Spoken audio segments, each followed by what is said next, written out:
প্রশ্ন, মাদক কেন গ্রহণ করা হচ্ছে? দ্বিতীয় প্রশ্ন, মাদক কখন গ্রহণ করা হচ্ছে?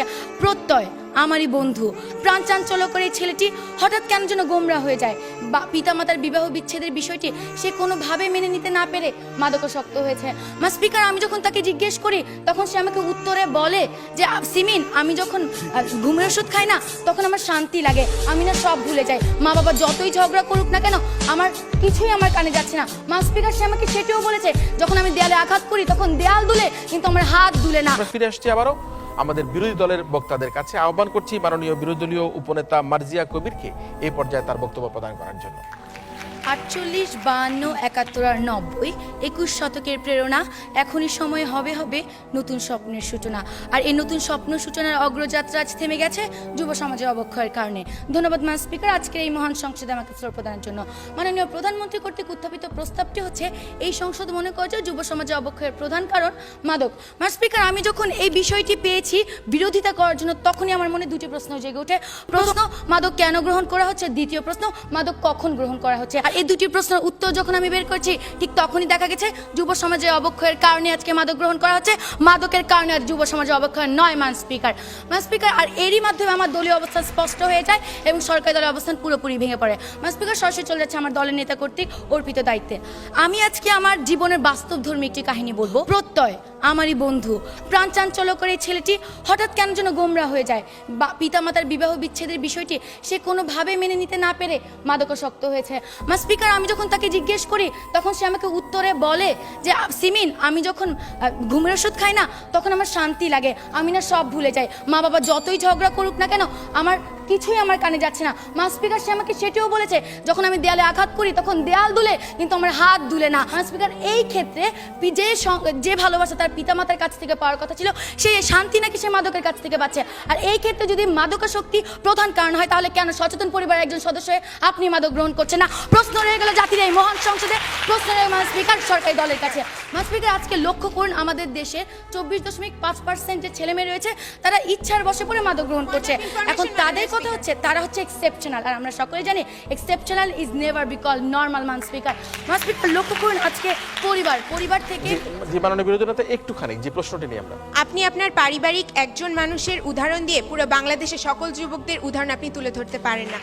ম্যাম স্পিকার, আপনি একজন মানুষের মাদকাসক্তের কারণ নিয়ে পুরো বাংলাদেশের প্রত্যেকটি যুব সমাজের অবক্ষয়ের জন্য মাদকাসক্তি মাননীয় স্পিকার, কোথায় একজনের মাদকাসক্তি নিয়ে আমরা কোথায় উদাহরণ তুলে ধরেছি? তাহলে আপনি আজকে আপনি বলে যাবেন যে আজকে যে অবক্ষয়গুলো ঘটছে সেই অবক্ষয়ের মধ্যে যদি আমরা মাদককে উঠিয়ে দিই যুব সমাজে কি আর কখনো অবক্ষয় ঘটবে না? আর যখন মাদক ছিল না তখন কি যুব সমাজে অবক্ষয় ঘটেনি? আচ্ছা করে অবশ্যই উত্তর দিয়ে যাবেন।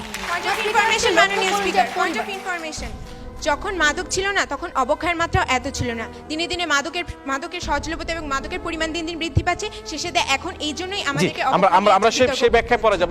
মাননীয় সংসদ নেতা আসুন আপনার বক্তব্য প্রদান করুন। স্পিকার, পরিবার a strong family bondage is a precondition for a successful social administration. পরিবার থেকে একটি সন্তান সামাজিক নৈতিক মূল্যবোধ শিখে, কিন্তু আজকে এই সন্তানরা পরিবার থেকে সেই সামাজিক নৈতিক মূল্যবোধ শিক্ষা পাচ্ছে কি? ম্যাম স্পিকার, প্রশ্ন রয়ে গেল সরকারি দলের কাছে।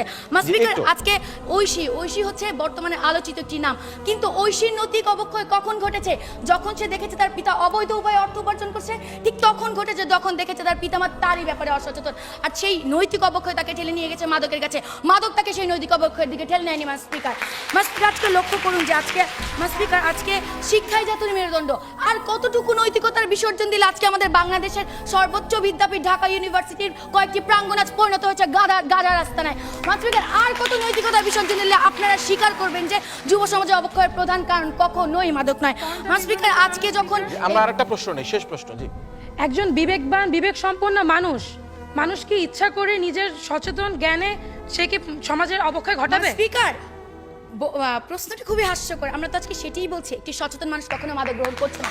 যখন নৈতিক অবক্ষয় ঘটছে সম্পূর্ণ প্রশ্ন, মানুষের বিবেক কখন লোপ পায়? প্রতিপক্ষ বন্ধু, মাদকের কারণে কি মানুষের বিবেক লোপ পাচ্ছে? যখন সে অসচেতন, ধর্মীয় শিক্ষা মেনে চলছে না, সুশিক্ষার অভাব হচ্ছে, ঠিক তখনই নৈতিক অবক্ষয় করছে এবং ঠিক তখনই সে মাদক গ্রহণ করছে।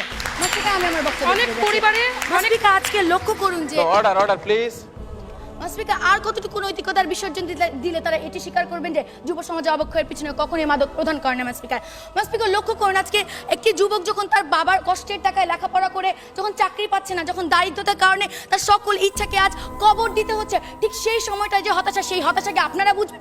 সেই হতাশার কারণে আজকে সে বিভিন্ন ধরনের অপরাধ দিকে ঝুঁকে যাচ্ছে স্পিকার। এই আর অপরাধ কতটুকু মাদক নিয়ন্ত্রণ করছে আজকে আমার সেটি সরকারি দলের কাছে প্রশ্ন স্পিকার লক্ষ্য করুন আজকে আমরা যে ধর্ম আমাদেরকে শান্তি দিক শিখাবে, ধর্ম শান্তির প্রতীক, কিন্তু আজকে যে ধর্মের নামে আমরা এই যুব সমাজ মৌলবাদ জঙ্গিবাদ ছড়াচ্ছে, সেইটুকুর কারণে যে অবক্ষয় ঘটছে তা কিভাবে মাদক নিয়ন্ত্রণ করবে স্পিকার? প্রশ্ন রয়ে গেল সরকারি দলের কাছে স্পিকার। এগুলোর মাধ্যমে আজকে আপনারা কিভাবে বলছেন যে যুব সমাজে অবক্ষয়ের প্রধান কারণ হচ্ছে মাদক? স্পিকার আজকে আমি বিভিন্ন ধরনের কারণের মাধ্যমে এটি স্পষ্ট করে দিয়ে গেলাম যে যুব সমাজে অবক্ষয়ের প্রধান কারণ কখনোই মাদক নয়। আমার দলের সাংসদের এসে আরো স্পষ্ট কারণ দেখিয়ে যাবেন স্পিকার। আজকে যদি তারা এটি প্রমাণ করতে চাইতো যে যুব সমাজ অবক্ষয়ের প্রধান কারণ, তাহলে তাদের এটিও প্রমাণ করার কথা ছিল যে আমরা যে আমাদের দলের নেতা এবং আমি যে ক্ষেত্রগুলো দেখে গেছি সেই ক্ষেত্রগুলো যুব সমাজের অবক্ষয়ের পিছনে কখনোই প্রধান কারণ হিসেবে দায়ী নয় স্পিকার। কিন্তু তারা সেটি দেখাতে ব্যর্থ হয়েছেন। আশা করি সাংসদ এসে সেটি দেখিয়ে যাবেন।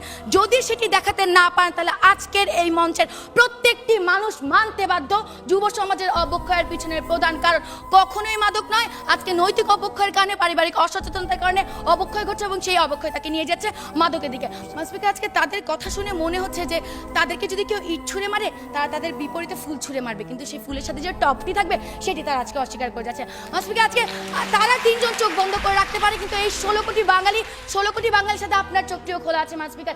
আপনি দেখতে পারবেন যে আসল সত্যিটা কি। তাই আজকে আমরা যুব সমাজের অবক্ষয় রোধ করতে চাই স্পিকার। তাই আজকে আপনার কাছে বিনীত আবেদন এই সংসদে যাতে এই প্রস্তাবটি গৃহীত না হয় এবং যুব সমাজের অবক্ষয় রোধ করতে আপনি আমাদের সাথে এগিয়ে আসেন। ধন্যবাদ স্পিকার, ধন্যবাদ সবাইকে।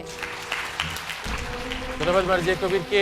একটা ছোট্ট উদাহরণ দিয়ে যে পিতা মাতার যে বৈবাহিক বিচ্ছেদ কি কারণে একটা সন্তানের জন্য একটা করুণ পরিণতি নিয়ে আসতে পারে সেই উদাহরণ দেওয়ার চেষ্টা করেছে, এবং ঐশীর যে অবক্ষয়ের কারণটা আজকে মা বাবাকেই খানিকটা দায়ী করে সে তার বক্তব্য উপস্থাপন করার চেষ্টা করেছে যে এই তরুণ সমাজকে ফিরিয়ে আনতে হবে, আমাদের মাদকমুক্ত সমাজ তৈরি করতে হবে এবং সচেতন বাংলাদেশ গড়ে তুলতে হবে।